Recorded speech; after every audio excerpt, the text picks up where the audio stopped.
Moi, je voulais juste, tu sais. Ouais, vas-y. De toute façon, c'est pas Hier, grave. j'ai regardé un peu la vidéo que tu nous avais faite là, à l'Assemblée. J'ai pas encore découpé tout ça. Ouais. T'as vu, regarde, là, on n'a pas nos masques. Hein. La Brave, il vient pas nous chercher, hein, comme hier. Hein. Ben voilà. Tu me l'avais dit. Vois, c'est ce qu'on avait dit hier. Qu'aujourd'hui, on les verra pas. Moi, je voulais juste, par rapport à un camarade là qui est un camarade, à quelqu'un qui poste sur tes trucs, notamment dans le chat, le Sébastien Vandenbroek, arrête d'écouter Radical, Rémi, depuis le temps que tu me connais. Est-ce que tu m'as déjà vu avec une bière? Je ne bois pas de bière. C'est une fois t'as montré une canette parce que tu voulais te moquer. C'était pour me moquer, c'est la seule fois. Qui se moque de toi. Voilà. C'était la seule fois où j'avais pris cette bière. Jamais avec une bière. Je n'en bois pas, j'ai même horreur de ça. Je suis même la première à râler après tous ceux qui picolent sur les manifs. Et bien, comme Radical m'a sorti un Henken, il y en a des cons qui cherchent même pas à comprendre. Du coup, ils m'appellent un Henken, ils disent que je suis alcoolique. Et ça, pareil, si tous les alcooliques étaient comme moi, bah, je peux dire que les débits de boissons, ils fermeraient, hein, parce que bah, plus personne boirait. Donc, faut pas leur répondre. Donc voilà. Ça sera... Alors, moi, je ne réponds pas. T'as vu, je réponds pas aux attaques, j'en ai rien à foutre. Mais maintenant, ce qui me, par contre, me met les nerfs, c'est des fausses rumeurs. On revient à ce que je te disais hier. Pourquoi j'attaque jamais personne quand j'ai pas des preuves flagrantes sur la pédocriminalité? Parce qu'une rumeur, elle est vite donnée, elle circule vite. Et en plus de ça, les gens, au lieu d'aller chercher vraiment l'information, d'aller vérifier, de poser des questions, non, ils répètent bêtement. Et c'est les mêmes, tu sais, c'est les mêmes qui vont cracher sur BFM de merde. Mais vous faites la même, les gars. Vous racontez une rumeur qui est infondée, vous nous faites du BFM de merde. Donc c'est pas la peine de cracher sur BFM de merde si vous faites la même chose. Tu vois que c'est pas logique. Et pareil, on est toujours en train de nous attaquer dès qu'on va pour se défendre. Moi, ça fait plus d'1 an et demi sur les réseaux, j'en prends plein la gueule. Personnellement, tu sais très bien ce que j'en pense, j'en ai rien à foutre. Mais là où ça met les nerfs, c'est que tu as les personnes, les mêmes, qui relaient toutes les conneries qu'on peut dire sur moi et sur Fatih, c'est les mêmes qui après vont être sur notre dos si on rend la réponse. Si on fait un droit de réponse, à ce moment-là, on nous attaque. Oui, arrêtez, vous dévisez, vous êtes jalouse, ceci, cela. Mais putain, à quel moment les mêmes personnes disent la même chose à ceux qui nous attaquent gratuitement? À aucun moment, ils diront quoi que ce soit sur ceux qui nous attaquent gratuitement, mais dès que nous, on veut pour se défendre, tout de suite. Et ça, c'est pour notamment le PGM. T'as un mec, la PGM, lui, il arrête pas de dire « Oui, regardez cette nana, elle dénigre ». Mais je dénigre pas, je ne fais que répondre à ceux qui me dénigrent gratuitement. Donc, que je réponde ou que je réponde pas, j'ai tort. Mais on va où? Et c'est ça la mentalité des gens. Et c'est les mêmes après qui te font des leçons de morale. Oui, arrêtez de dénigrer. Mais mon gars, à quel moment t'as dit la même chose à ceux qui sont en face et qui nous dénigrent depuis 1 an et demi? Non, tu fermes ta gueule. Donc, quand c'est Pierre qui dénigre, ça ne pose pas de problème. Mais si c'est Nadia qui dénigre, alors que je ne dénigre pas, je ne fais que répondre aux attaques. Là, ça convient à personne. Et non, c'est pas tout le monde qui déteste la police. Quand est-ce qu'ils vont apprendre les vrais slogans? La police déteste tout le monde. La police déteste tout le monde. La police déteste tout le monde. La police déteste tout le monde. Personnellement, j'ai rien à faire. Moi, j'ai rien contre eux. Du moment qu'ils me gazent pas et qu'ils me matraquent pas la gueule, j'ai rien contre eux. Par contre, eux, ils ont un problème parce que j'ai enfilé un putain de gilet jaune, ils peuvent me matraquer la gueule. Donc c'est bien eux qui ont un problème avec moi et pas le contraire. Et c'est ça la réalité. C'est ça qui parce que tout à l'heure, ceux qui chantaient les chants des macronistes, les chants des gilets jaunes, pardon, eh ben, tu as vu, c'était que des jeunes. C'est ça qui est beau. On a à chaque fois déploré le fait qu'il n'y avait pas de jeunes, pas assez de jeunes, justement. Bon, ça c'est moins drôle, mais tu vois, non mais la jeunesse, c'est ça. Le problème de la jeunesse, c'est qu'elle est facilement malléable et manipulable. On vient d'en avoir un exemple flagrant avec l'intervention de Nadia. Avant que Nadia intervienne, il disait tout le monde déteste la police. Nadia leur dit, Nadia crie, non, la police déteste tout le monde. Sans rien chercher à comprendre, ils ont changé leur slogan, la police déteste tout le monde. Tu vois à quel point le jeune est malléable et manipulable. Donc imagine ces jeunes-là entre les mains des mauvaises personnes.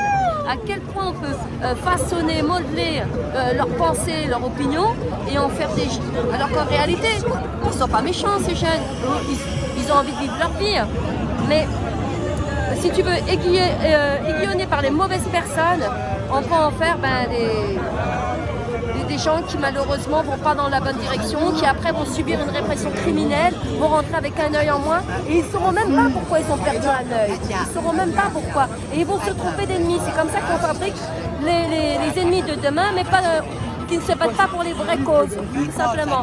Pour revenir à ce que disait Nadia, c'est vrai, quand les gens attaquent sur les réseaux sociaux, moi je l'ai observé, je l'ai vu, même avec des gens que je côtoyais comme ça dans le mouvement, à aucun moment, par manque de courage, par lâcheté, ils n'osent dire « arrêtez, vous divisez, arrêtez ». Et on le voit, puisque bon, moi, il y a des gens qui m'ont bloqué sans que je sois jamais intervenue sur leur page, qui continuent à faire cette surenchère de division, de haine, à vilipender, à calomnier. Alors elle, c'est Miss Heineken. Alors Nadia, trouve-moi une vidéo où tu vois Nadia avec une Heineken à la main, à part la fameuse fois où je lui ai dit, attends, on va prendre le contre-coup par rapport à la rumeur de ridicule, et on va prendre une Heineken et on va se marrer pour prendre le truc de façon des raisons, mais tu ne trouveras jamais Nadia avec une Heineken dans la main, et moi encore moins, tu vois. Et donc, elle c'est Miss Heineken, et moi je suis devenue une infiltrée. Ces gens-là, ils continuent à vilipender, bien que tu vois, nous de notre côté, on avance parce qu'on a d'autres combats à mener. À aucun moment, les gens qui les suivent n'ont l'intelligence, la maturité de leur dire vous continuez à faire de la division, là c'est plus constructif, c'est carrément de la haine. L'expression de la frustration et de la haine. Pour moi, ce sont des mégalomanes. À force de déclarer des manifestations, leurs personnages qui se sont créés, qui se sont façonnés, leur a échappé. Et ils ont viré mégalo, mais complètement mégalo. Hein. Donc, les gens qui sont derrière eux, à quel moment ils ne pointent le fait qu'ils nourrissent cette division. Par contre, en revanche, quand moi je vais dire stop, vous m'avez attaqué, pas une fois, pas deux fois, pas trois fois, vous m'avez attaqué plusieurs fois. Je me permets d'avoir un droit de réponse. Quand je le fais, les gens même qui étaient à mes côtés, non mais Fatih, tu divises, non mais Fatih, tu divises. C'est pas parce que t'es lâche, toi. La gauchasse, parce que je vais te le dire, les trois quarts, c'est des gauchasses qui m'ont tenu ce propos-là. C'est pas parce que t'es lâche, d'accord? Ils vont se reconnaître d'ailleurs, que moi, personnellement, je vais me taire. Si t'as pas le courage de dire aux gens que tu critiques derrière leur dos, parce que ces gens-là critiquent ceux que moi je dénonce, ceux auxquels je réponds, te les critiquent par mon, vos, etc. Mais devant eux, ils sont là, bonjour, bonjour, bonjour. Donc moi, je vais vous le dire très clairement. Les hypocrites, les lâches, tout ce que moi j'exècre déjà dans la société en temps normal, ne venez pas me voir me dire bonjour. Quand dans mon dos, vous nourrissez cette division. Bonjour Fatih. Vous allez parler avec vos copains qui ont été reçus comme il fallait. Ils vous expliqueront que moi, je ne fais pas dans la demi-mesure. C'est ou blanc ou noir. Je ne connais pas le gris. D'accord? Moi, c'est où ça va pas. Je ne connais pas la demi-mesure. Je ne supporte pas l'hypocrisie. Alors, ma franchise, pour eux, c'est de l'agressivité. Parce que ces hypocrites à qui j'ai dit non, je suis désolée, ton hypocrisie, ça ne peut pas le faire. Je ne peux pas faire le jeu de l'hypocrisie et faire comme si je n'ai pas vu. Fatih m'a fait ça, elle est agressive, Fatih. Cet animal est méchant. Quand on l'attaque, il se défend. Voilà par quoi je vous réponds. Non, je ne suis pas méchante. Vous m'attaquez, je me serai défendue. Je vous le demande respectueusement aujourd'hui, restez loin de moi. Et ça vaut aussi pour les alcoolos. Parce que les alcooliques, que j'envoie aux alcooliques anonymes, là, tous ces alcoolos qui sont devenus aujourd'hui les leaders du mouvement, tu vas leur dire, calme-toi, t'es bourré, tout ce que tu dis est incohérent. Ils vont partir en garde à vue. Et bien la nouvelle, c'est qu'hier, il y en a un, je ne vais pas le nommer mais il va se reconnaître, qui a osé dire et faire répandre cette rumeur en disant c'est Fatih, elle est partie voir la police, elle m'a dénoncé, il a bu, il dérange. Mais quelle honte! Si tu es parti en garde à vue, c'est parce que tu étais alcoolisé. Donc c'est ton alcoolisme. Il est parti en cellule de dégrisement. Donc si, en plus, donc si c'est ton alcool, ton addiction à l'alcool qui t'a emmené là-bas, c'est ton comportement devant les flics hier qui t'a emmené là-bas, et c'est pas moi. D'ailleurs, les caméras, elles le prouvent, parce qu'on était en train de parler, lui et moi, j'ai pas le don d'ubiquité, hein. On était en train de parler, lui et moi, quand les flics sont venus de très loin pour le chercher, pour le ramener, pour l'extraire. D'ailleurs, à un moment, même une nana, quand on était en train de discuter, elle lui dit fais attention, parce qu'ils sont en train de parler de toi, ils vont venir te chercher, remets bien ton masque.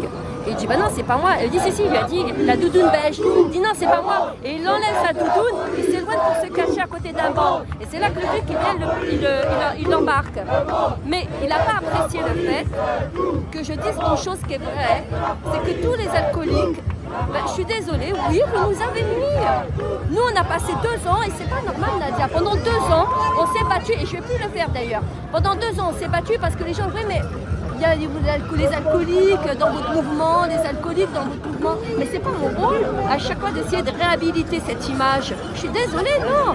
Donc moi, je lui ai dit, t'es un alcoolique, tu es bourré, tes propos sont incohérents. Sauf que cette critique, il l'a pas acceptée et il s'est vengé de cette façon-là. Et ça, c'est immonde, immonde, honte. Mais quelle honte, ces comportements. Moi, ce type d'attitude, c'est la nature humaine, vous allez me dire. Mais moi, je peux pas me battre pour ces gens-là. Je peux pas me battre. Il y a un mouvement qui est sorti. Il y a des gens qui sont sortis le 17 novembre 2018. J'ai regardé les vidéos. Vous n'avez pas tous une canette de bière à la main. Si les gens sont partis, on a dit ouais mais c'est parce qu'ils ont eu peur. Et je me suis dit non Fatih, si les gens sont partis, c'est pas parce qu'ils ont eu peur. La preuve, c'est que en décembre 2018, ils étaient tous devant l'Arc de Triomphe et ils n'ont pas failli. Et que c'était toute catégorie d'âge, etc. S'ils sont partis, c'est parce que justement, toute cette gauchasse de merde, elle a foutu la merde dans le mouvement. Vous avez tellement dégradé l'image de ce mouvement, on n'entendait même plus les revendications et c'est la vérité, on a donné la visibilité à des alcoolos. On a donné la visibilité à des alcoolos au détriment du vrai message. Les gens, s'ils sont partis, ces Français qui sont sortis le 17 novembre, ils sont partis parce qu'ils en ont eu ras-le-bol. Qu'on donne la parole, une audience à des personnes qui n'avaient rien à dire, qui ne répondaient pas aux besoins aux revendications profondes de ce pays. Et puis, par rapport à l'image de ces alcooliques, ils ne veulent pas être associés à ça. D'ailleurs, ils le disent à tous les instants, on ne veut pas être associé à ça. J'ai raccroché mon gilet jaune à cause de ça. Donc, il y a un moment, il va falloir se remettre en question là-dessus. Moi, je suis désolée, quand je regarde les autres, quand ils manifestent pas avec la cesse sur la main. Ils sont pas devant les flics complètement alcoolisés. T'en meurs la pute, t'en meurs la pute. Mais qu'est-ce que c'est que ça? C'est ça tes revendications? Alors moi, si je peux me permettre, Fatih, non, écoute, moi je vais pas être associée à ça. Moi, c'est là où je suis en colère, c'est que c'est une minorité et les gens ont laissé la place à cette putain de minorité. Moi, des fois, on me dit, parce que mes camarades me disent, oh mais est-ce que ça vaut la peine de continuer? Eh ben non, je ne lâcherai pas le terrain. C'était aussi à nous de montrer qu'on a autre chose. Et c'est à nous, malheureusement, d'être en nombre. Donc tous les gens qui ne veulent pas être associés à ces alcooliques, c'est à vous de revenir et de dire hey, les alcooliques, cassez-vous. Voilà. Et de montrer que non, une autre image. Mais au lieu de ça, vous êtes rentrés à la maison. Vous avez laissé le terrain. Et c'est ça qu'on fait. Comme pour voter, on vote toujours le moindre, le moins pire des deux. C'est 2 raclures et on va voter le moins pire. Mais c'est ça la France qu'on veut, c'est ce pays-là qu'on veut. Et on laisse toujours la place à ceux qui nous détruisent au lieu de se battre. À Paris, moi je vais te dire, aujourd'hui je m'ai mis le gilet parce que voilà, on était là en nombre, etc. Il y avait des... Pour marquer, c'est symbolique. À Paris, moi je ne le mettrai plus jamais. Je le mettrai quand la province, les vraies provinces sortiront et que je les rejoindrai. Mais à Paris, je ne veux plus être associée aux Gilets jaunes de Paris. Pour moi, c'est fini. Je ne veux plus être associée. Parce que tu dis que c'est une minorité. Je suis désolée, non, c'est pas une minorité. Ben, tu regarderas le mouvement, et c'est tellement délité à Paris, il reste pratiquement plus personne. Et le peu qui reste, cette minorité, elle est devenue une majorité aujourd'hui. Et moi, je ne veux pas marcher avec ces gens-là. C'est pas possible. Donc juste, comme je le fais, je vous ignore, ignorez-moi. Après, c'est à vos risques et périls. Si vous venez me parler, ça sera à vos risques et périls. Ne venez pas me saluer, c'est tout. Restez là où vous êtes, loin de moi. Désolée, mais il était temps de faire un peu cet aparté. J'espère que ce sera le dernier.